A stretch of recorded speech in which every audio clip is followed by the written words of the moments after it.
ನಮಸ್ಕಾರ.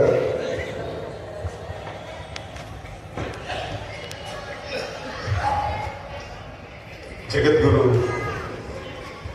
ಶ್ರೀಶೈಲ ಜಗದ್ಗುರುಗಳು ಅವರಿಗೆ ನನ್ನ ನಮಸ್ಕಾರಗಳು. ವೇದಿಕೆಯಲ್ಲಿ ನಡೆದಂಥ ಎಲ್ಲ ಪೂಜ್ಯರಿಗೂ ಎಲ್ಲ ಸದ್ಭಕ್ತರಿಗೂ ನನ್ನ ಅನಂತ ಕೋಟಿ ನಮಸ್ಕಾರಗಳು. ಇಲ್ಲಿ ಬಂದು ನಿಂತು ಒಂದು ಮಾತಾಡೋಕೆ ಯಾಕೆ ಖುಷಿ ಅಂತಂದ್ರೆ ಮಲ್ಲಯ್ಯನ ಮನೆ ದೇವರು. ನಾವು ಬಿಜಾಪುರದವರು, ಹಳ್ಳಿ ಮಂದಿ. ಊರ ಯುಗಾದಿ ಬರ್ತದೆ ಅಂತಂದ್ರೆ ಭಾಷೆದಾಗ ನಿಂತಿರ್ತಾರೆ. ಏನು ಮಾಡಕತ್ತೀವ, ಏನಿಲ್ಪ ಹಂಗೆ ನಿಂತಿದ್ದೀನಿ, ಶಿಸ್ಸಲ್ಲಿ ಹೋಗೋಣ ಅಂತಂದ್ರೆ ನಡಿ ಹೇಳ್ತಾರೆ. ಕಾಯಿಲೆ ಇರುತ್ತೆ, ಹಾಕೊಂಡು ಎದ್ಬಿಡ್ತಾರೆ. ಯಾಕಂದ್ರೆ ಅಷ್ಟೊಂದು ಅವ್ರಿಗೊಂದು ನಂಬಿಕೆ ಅದ. ನಾವು ಹೋಗ್ಬಿಟ್ಟಿವಿ ಅಂತಂದ್ರೆ ನಮ್ಮ ಊಟ ವ್ಯವಸ್ಥೆ, ನೀರು, ನಮ್ಮ ಆರೋಗ್ಯ ಮನೆ ನೋಡ್ಕೋತಾರೆ. ಅದೇ ನಾವು ಅಮೆರಿಕಾದಾಗ ನಾವು 50 ದೇಶಗಳಲ್ಲಿ ಕೆಲಸ ಮಾಡ್ಕೊಂಡು ಬಂದಿದ್ದೀನಿ. ನಾವು ಅಮೆರಿಕಾದಾಗ ಒಂದು ಪ್ರೋಗ್ರಾಮ್ ಮಾಡ್ಬೇಕಂದ್ರೆ ನಾವು 3 ತಿಂಗಳಿಗಿಂತ ವಿಚಾರ ಮಾಡ್ತೇವೆ. ಇಲ್ಲಿ ಬರ್ಬೇಕಂತಂದ್ರೆ ನನಗೆ ವ್ಯವಸ್ಥೆ ಐತೆ ಇಲ್ಲ, ಊಟಕ್ಕೆ ಐತೆ ಇಲ್ಲ ಅಂತ ಭಾಳ ವಿಚಾರ ಮಾಡ್ತೇವೆ. ಇದು ಹಂಗೆಲ್ಲ. ಅದಕ್ಕೆ ನಮ್ಮ ಹಿರಿಯರು ಕೋಶ ಓದಿ ನೋಡು, ದೇಶ ಸುತ್ತಿ ನೋಡೋದಿದ್ರು. ಈ ಪಾದಯಾತ್ರೆ ನಾನು ನಿನ್ ಬರ್ತಾ ಇರೋದಾಗ ನೋಡ್ಕೊಂಡು ಬಂದೆ. ಒಬ್ರು ಮಳೆಗಾಲ ಕಟ್ಟಿ ಕಟ್ಕೊಂಡು ಬರಕತ್ತಾರ, ಕೆಲವೊಬ್ರು ಹೆಣ್ಮಕ್ಳು ಬರಕ್ತಾರ, ಹುಡುಗರು ಬರಕತ್ತಾರ. ಅವ್ರ ಮುಖದಾಗ ಎಷ್ಟೊಂದು ಚೈತನ್ಯ ಅಷ್ಟು ದೂರ ಬಂದರು. ಅದ್ರ ಮಹತ್ವ ಯಾಕೆ ಬರ್ತಂತಂದ್ರ, ಈ ಪಾದಯಾತ್ರೆ ಯಾಕಿತ್ತು ನಮ್ಗೆ ಪಿಲ್ಗ್ರಿಜ್ ಅಂತೀವಿ. ನಾವು ಹಿಂದಿನ ಕಾಲದಾಗ ಹೋಗ್ತಿದ್ದೇವೆ. ಅಶೋಕ ಸಾಮ್ರಾಟರು ಪ್ರತಿಯೊಂದು ರಸ್ತೆ ಮಗ್ಗೆಲ್ಲ 5 ಥರ ಗಿಡ ಹಾಕ್ತಿದ್ರು. ಎಂತ ಹಾಕ್ತಿದ್ರು ಅಂತಂದ್ರೆ, ಒಂದು ಎತ್ತುಗಳಿಗೆ ಮೇವು ಆಗ್ಬೇಕು, ಜನರಿಗೆ ಔಷಧ ಆಗ್ಬೇಕು, ನಿದ್ರಾಗ ನಾಡ ಆಗ್ಬೇಕು. ಆ ಥರ ಮಾಡಿದ್ರು. ಎಲ್ಲಿಂದ ಅಂತಂದ್ರೆ ಕಂದರ ಹಾರದಂಗೆ ಎದ್ಕೊಂಡು ಕ್ಯಾಂಬೋಡಿಯಿಂದ. ನಾನು ಪ್ರತಿಯೊಂದು ದೇಶ ಹೋದಾಗ ನಾನು ಹೊತ್ತಿಗೆ ಕಿತ್ತಿ ಆ ದೇಶದ ಚರಿತ್ರೆ ನೋಡಿದಾಗ ಎಲ್ಲ ಕಡೆಯೂ ನಂದಿ ಮತ್ತು ಶಿವನ ಬರ್ತಿದ್ರು. ಅದಕ್ಕೆ ನಮ್ಮ ಪೂಜೆ ಹೇಳಿದ್ರು, ಭಾಳ ಚಂದ ಹೇಳಿದ್ರು, ಮಲ್ಲಯ್ಯನ ಮೊದಲನೇ ರೈತ ಅಂತ ಹೇಳ್ಕೊಂಡು. ಎಷ್ಟು ಸಮಂಜಸ ಅಂತಂದ್ರೆ ಅದು. ಯಾಕಂದ್ರೆ ನಮ್ಮ ದೇಶ ನಿಂತಿದ್ದ ಕೃಷಿಕರಿಂದ, ನಮ್ಮ ದೇಶ ಎಲ್ಲ ಜಗತ್ತಿಗೆ ನಿಂತಿದೆ. ನಾನು ಒಂದು 800 ವರ್ಷದ ಹಿಂದ್ಗಡೆ ಹೋದೆ. 800 ಹಿಂದ್ಗಡೆ ಹೋದಾಗ ನಮ್ಮ ಮೊಘಲ್ಸು, ಬ್ರಿಟಿಷರು ಯಾರ್ಯಾರು ಬಂದು ಆಳ್ತಿದ್ದ, ನೀವು ಕೇಳಿರ್ಬೋದು, ನಮ್ಮ ಸುವರ್ಣ ಯುಗ ಅಂತ ವಿಜಯನಗರ ಸಾಮ್ರಾಜ್ಯ ಸುಗ್ರಣಿ ಹೆಂಗಿತ್ತು. ಯಾಕಂದ್ರೆ ಇಲ್ಲಿ ವಜ್ರ ಇದ್ದಿಲ್ಲ, ವೈಡು ಇದ್ದಿದ್ದಿಲ್ಲ, ಹೋಗಿದ್ರೆ ಹಾಳು ಹಪ್ಪಿಗೆ ಅಂತ ಅಂತಿರ್ತೀವಿ. ಅದು ಬರೀ ಕಲ್ಲ ಕಡಿಮೆ ಇದಾವ. ಆದ್ರೂ ನಾವು ಅದು ಮಹಾನವಿ ದೀಪದ ಮೇಲೆ ನಾವು ನಿಂತ್ಕೊಂಡು ರಾಜ ನೋಡ್ತಿದ್ದಂದ್ರೆ ದಾರಿ ಒಳಗೆ ಮುತ್ತು ರತ್ನ ಸೊಳಗೆಯಿಂದ ಇದ್ದಿದ್ರಂತೆ. ನಾನು ಅದ್ರ ಮೇಲೆ ಸೆಂಟ್ರಲ್ ಗೌರ್ಮೆಂಟ್, ಸೆಂಟ್ರಲ್ ಯೂನಿವರ್ಸಿಟಿಯಿಂದ ಒಂದು ಬುಕ್ಕ ಬರೀದಿದ್ರ ಮೇಲೆ ಅಂತ ನಾವೆಲ್ಲ ಹೋದಾಗ ಮೊನ್ನೆ ವಿಜಯನಗರ ಸಾಮ್ರಾಜ್ಯ ಅವ್ರ ಮನೆ ಹೋಗಿ ಅವ್ರ ಜೊತೆ ಡಿಸ್ಕಸ್ ಮಾಡ್ಕೊಂಡು ಹಿಂದಿದೆಲ್ಲ ಈಜಿಪ್ಟ್ ಲೈಬ್ರರಿ ಕುತ್ಕೊಂಡು ಒಂದು 500 ಹಿಂದಿ ಹಿಸ್ಟ್ರಿ ತೆಗೆದಾಗ ಯಾಕೆ ನಮ್ಮ ರಾಜ್ಯದ ಶ್ರೀಮಂತರ ಇದ್ರು, ಎಲ್ಲ ಹೊರದೇಶದವರು ನಮ್ಮ ದೇಶಕ್ಕೆ ಯಾಕೆ ಬಂದರು, ನಾವು ಭಾರತ ಇನ್ನೂವರೆಗೆ ಯಾರ ಮೇಲೆ ನಾವು ದಬ್ಬಾಳಿಕೆ ಮಾಡಿಲ್ಲ, ನಾವು ದೇಶಕ್ಕೆ ಯಾರು ಹೋಗಿಲ್ಲ, ಎಲ್ಲರೂ ನಮ್ಮ ದೇಶಕ್ಕೆ ಯಾಕೆ ಬಂದರು ಅಂತಂದ್ರೆ ನಮ್ಮ ದೇಶದ ಸಂಪತ್ತಿತ್ತು. ಆ ಸಂಪತ್ತು ಏನಿತ್ತು ಅಂತಂದ್ರೆ ಆ ಕೃಷಿ ಭೂಮಿಯಾಗಿತ್ತು. ಹೌದು, ಇಷ್ಟೊಂದು ನಾವು ಮುತ್ತು ರಕ್ತ ಹಳೆಷ್ಟು ಸಂಪತ್ತಿತ್ತ ನಮ್ಮ ಹತ್ರ ಅಂತ. ಅದ್ರ ಬಗ್ಗೆ ನೋಡ್ತಾ ಹೋದಾಗ ನಮ್ಮ ಹಿಂದಿನ ಆಹಾರ ಪದ್ಧತಿಗಳು, ಮೂಲಭೂತ ಆಹಾರ ಪದ್ಧತಿ ನೋಡ್ಕೊಂಡು ಹೋದಾಗ ನಾವೆಲ್ಲ ಈಗ ನಾವು ಅಕ್ಕಿ, ಗೋಧಿ, ಸಿರಿಧಾನ್ಯ ಅಂತೇಳಿ ಇಲ್ಲ. ಅದಕ್ಕಿಂತ ಹೋದಾಗ ಹಾಲು, ಹಣ್ಣು, ಗೆಡ್ಡೆ, ಗೆಣಸು. ಈಗ ನಾವು ಶಿವರಾತ್ರಿ ಉಪವಾಸ ಮಾಡಿದಾಗ ಏನು ತಿಂತೀವಿ ನಾವು? ಇದೆ ಅಲ್ವಾ, ಹಾಲು, ಹಣ್ಣು, ಗೆಡ್ಡೆ, ಗೆಬ್ಬಸಲ್ವಾ? ಅಷ್ಟೊಂದು ನಮ್ಮ ಸಂಪತ್ತು ಬರುತ್ತೆ. ಅದಕ್ಕಿಂತ ಕೃಷಿಯಿಂದ ಇರ್ತಿತ್ತು. ರೈತರು ತಮ್ಮ 1ನೇ ಆದಾಯವನ್ನು ರಾಜ್ಯರಿಗೆ ಕೊಟ್ಟಿದ್ರು ಬೊಕ್ಕಸಕ್ಕೆ. ಆ ಬೊಕ್ಕಸ ತುಂಬಿ ಅದನ್ನ ಪ್ರದೇಶಕ್ಕೆ ಹೋಗ್ತಿತ್ತು. ನಮ್ದು ವಾಸ್ಕೋಳಿ ಗ್ರಾಮ ಬಂದ್ರೆ ನಾವು ಭಾರತಕ್ಕೆ ಬಂದಾರಂತಾರೆ. ಅವ್ರು ಕರ್ಕೊಂಡ್ಬಂದವರು ನಮ್ಮ ದೇಶದ ರಫ್ತು ಮಾಡಂತ ಹಡಗುಗಳು ಅವರು ತಪ್ಪಿಸ್ಕೊಂಡಿದ್ರು. ಅವ್ರು ಆಫ್ರಿಕಾದೊಳಗೆ ಬನ್ನಿ ಕರ್ಕೊಂಡ್ಬಂದ್ರು. ಅಷ್ಟೊಂದು ಸಮೃದ್ಧ ಇತ್ತು. ಅದು ನೋಡ್ಕೊಂಡು ಹೋದಾಗ ಕೃಷಿಕಲ್ಲೇ ನಮ್ಮ ದೇಶದ ಸಂಪತ್ತು ಇತ್ತು. ಕೃಷಿಗೆ ಹೆಂಗಿದ್ದ ಅಂತಂದ್ರೆ, ಈಗ ಪ್ರತಿಯೊಂದು ನಾವು 50 ಕಂಟ್ರಿ ಒಳಗೆ ಸಿಲ್ಕ್ ರೂಟ್ ಇರ್ಬೋದು, ನಮ್ಮ ದೇಶದ ರಫ್ತು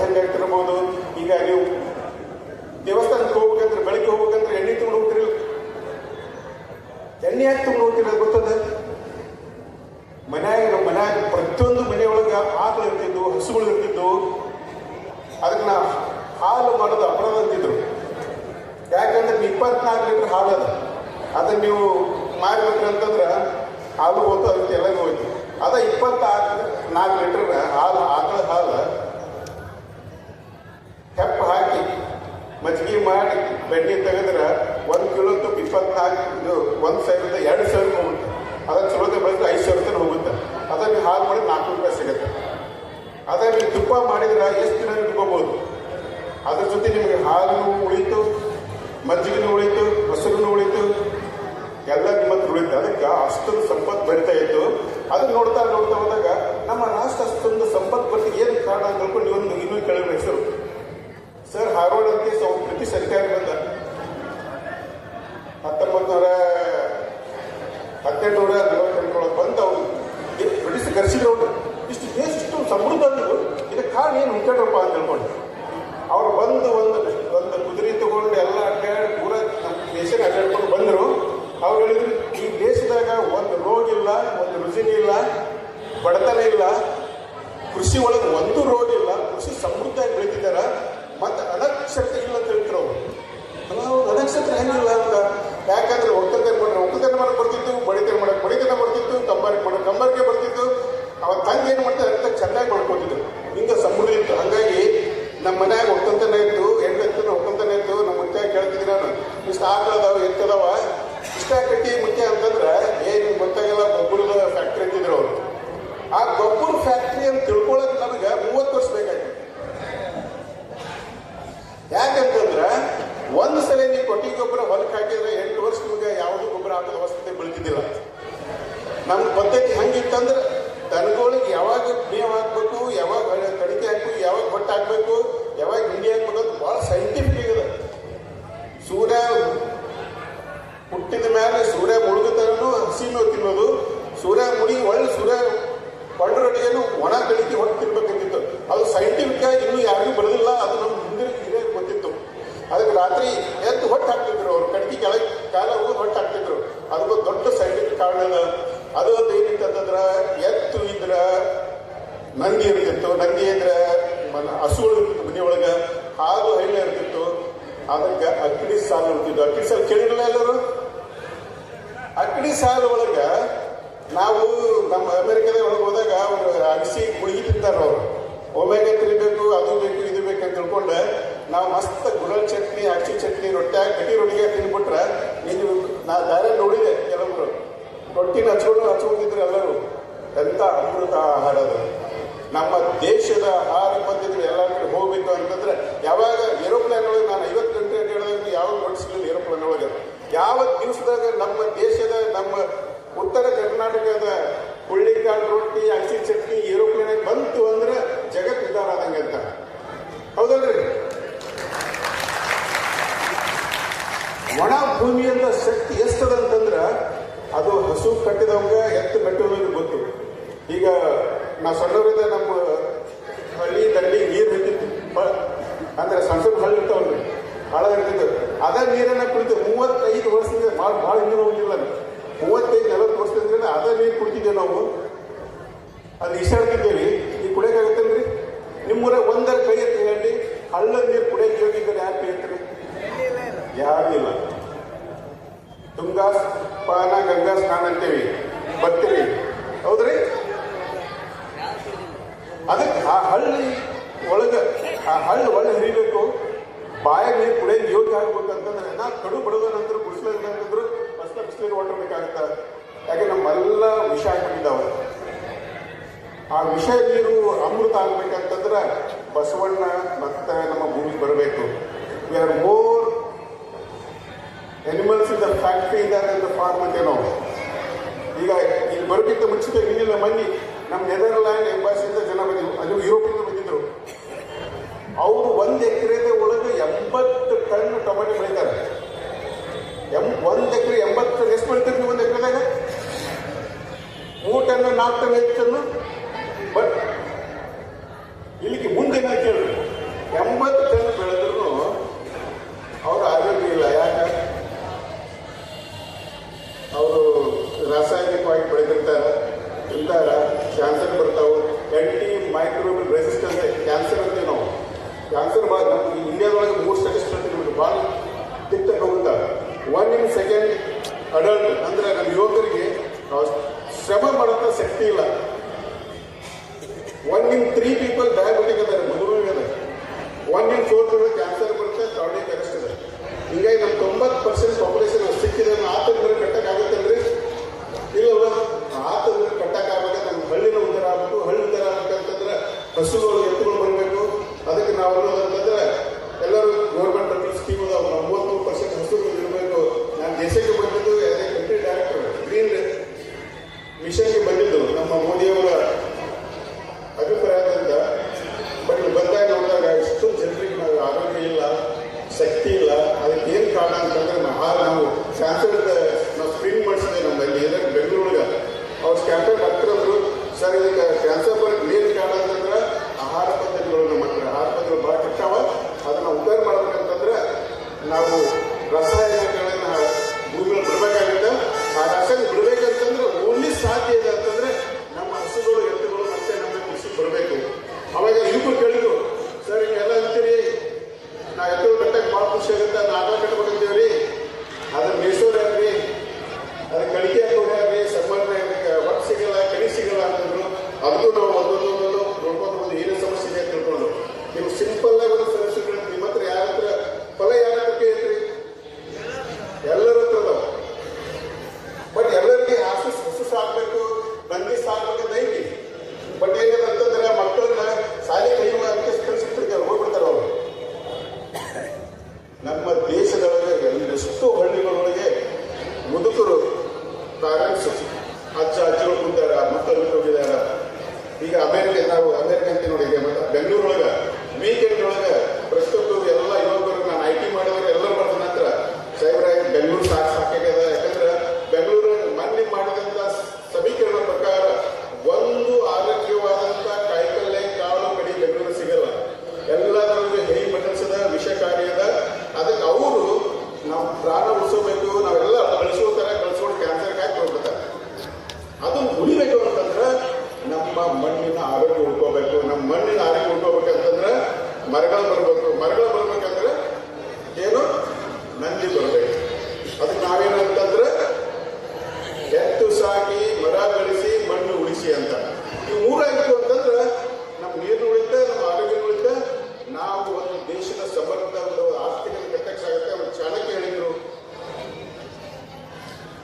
ಒಂದು ದೇಶದ ಸಂಪತ್ತು ಅಂತಂದ್ರೆ ಆ ದೇಶದ ಮಣ್ಣು, ಆ ದೇಶದ ಜನರ ಆರೋಗ್ಯ.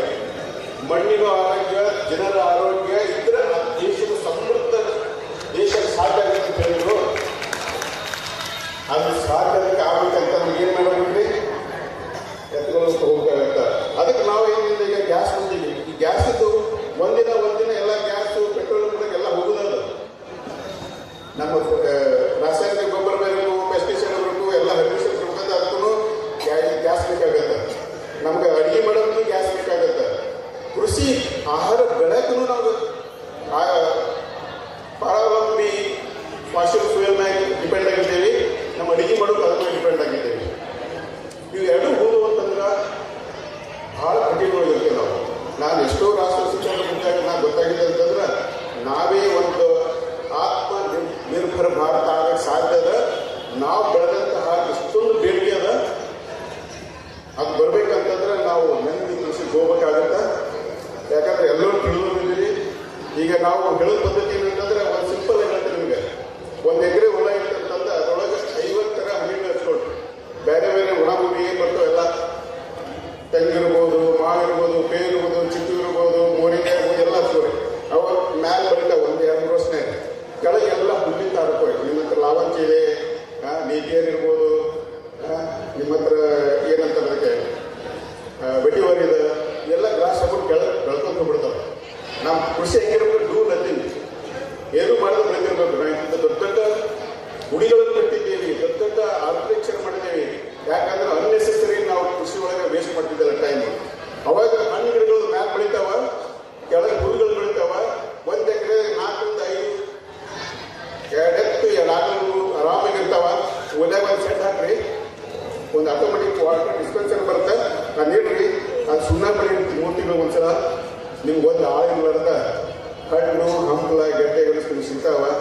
ನೀವು ಒಂದೊಂದು ಎಕರೆ ಮಾಡ್ಕೊಂಡು ಹೋಗ್ಲಿಕ್ಕೆ ಅರ್ಧ ಎಕರೆ ಮಾಡ್ಕೊಂಡು ಹೋಗಿ ಒಂದಾಗಂತೆ ಅಲ್ಲಿ ನಿಮ್ಮ ಸಮೃದ್ಧಿ ಬರ್ತಾ. ಯಾಕಂದ್ರೆ ಎಲ್ಲ ಸರ್ವೆ ಮಾಡಿದಾಗ ನಮ್ಮ ರೈತರು ನಮ್ಮ ಹಳ್ಳಿ ಜನರು ಏನ್ ಮಾಡ್ತಾರೆ ಅಂತಂದ್ರೆ ಎಲ್ಲದನ್ನು ಹೊರತು ನಾವು ಜೋಳ ಬೆಳಿತೀವಿ, ಗೋಧಿ ಬೆಳಿತೀವಿ, ಎಲ್ಲ ಮಾರ್ತೀವಿ.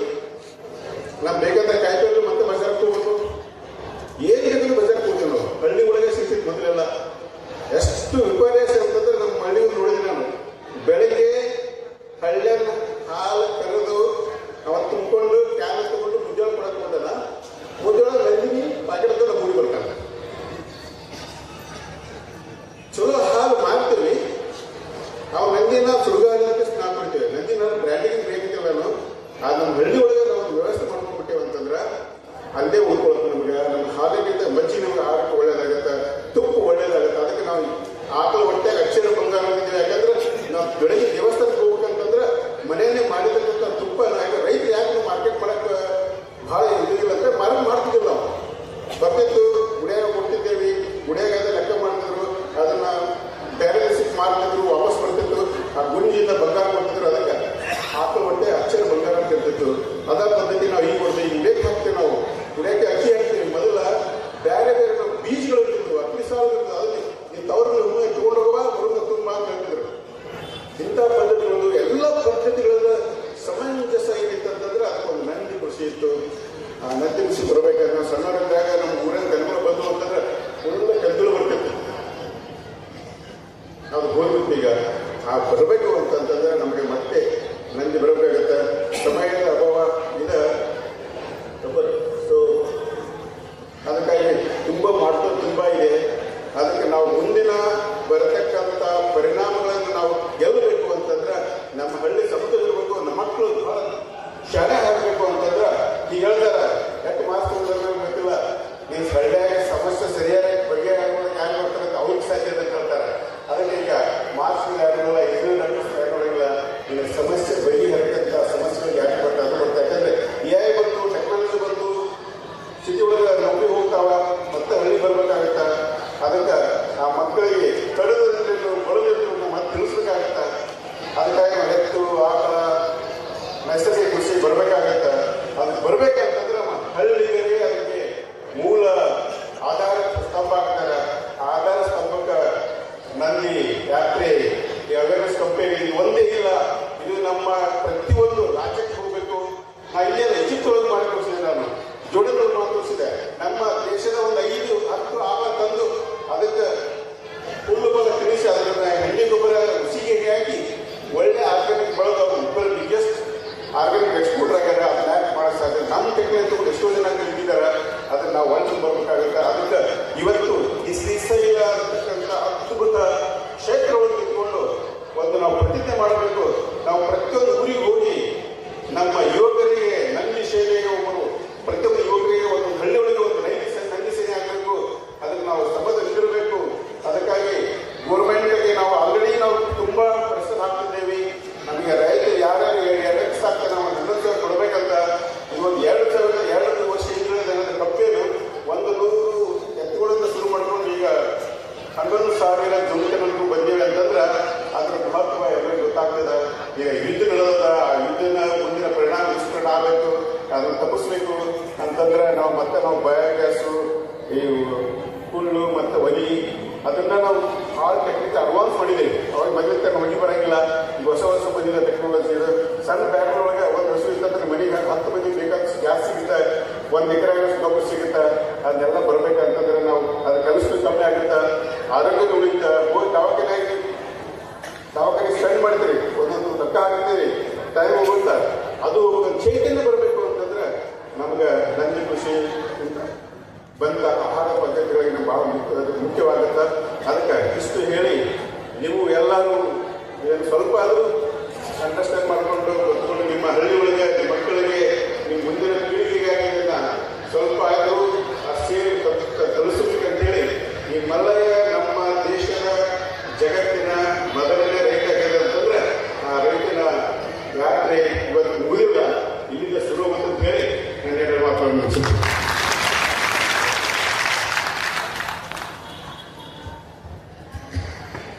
ಡಾಕ್ಟರ್ ಚಂದ್ರಶೇಖರ್ ಬಿರಾದಾರ್ ಸರ್ ಅವರಿಗೆ ತುಂಬ ಹೃದಯದ ಧನ್ಯವಾದಗಳು. ಜಗದ್ಗುರು ಮಹಾಸನ್ನಿಧಿಯವರಿಂದ ಮಂಗಲಾಶೀರ್ವಾದವನ್ನು ತೆಗೆದುಕೊಳ್ಳಬೇಕಾಗಿ ಸರ್ ಬಹಳಷ್ಟು ಮಾಹಿತಿಯನ್ನು ಬಹಳಷ್ಟು ವಿಸ್ತೀರ್ಣವಾಗಿ ನಮ್ಮೆಲ್ಲರಿಗೂ ಕೂಡ ಉಣಬಡಿಸಿದ್ದಾರೆ. ಜಗಜ್ಯೋತಿ ಬಸವಣ್ಣವರು ತಮ್ಮ ವಚನದಲ್ಲಿ ಬರೆದಿರುವ ಹಾಗೆ ಅರ್ಥ ರೇಖೆ ಇದ್ದು ಫಲವೇನು, ಆಯುಷ್ಯ ರೇಖೆ ಇಲ್ಲದನ್ನಂತ. ಸಾಕಷ್ಟು ಸಂಪತ್ತಿದ್ರೇನು, ಸಾಕಷ್ಟು ಬಂಗಾರ ಇದ್ರೇನು, ಸಾಕಷ್ಟು ರೊಕ್ಕ ಇದ್ರೇನು, ನಮಗ ಆಯುಷ್ಯನೇ ಇದ್ದಿದ್ದಿಲ್ಲಂದ್ರ, ಆರೋಗ್ಯನೇ ಇದ್ದಿದ್ದಿಲ್ಲಂದ್ರ ಏನು ಪ್ರಯೋಜನ ಅಂತ ತಿಳ್ಕೊಂಡು ಬಸವಣ್ಣರು ಅವಾಗೇ ಪ್ರಶ್ನೆ ಮಾಡಿದ್ದಾರೆ. ಹಾಗಾಗಿ ಎಲ್ಲದಕ್ಕಿಂತ ದೊಡ್ಡ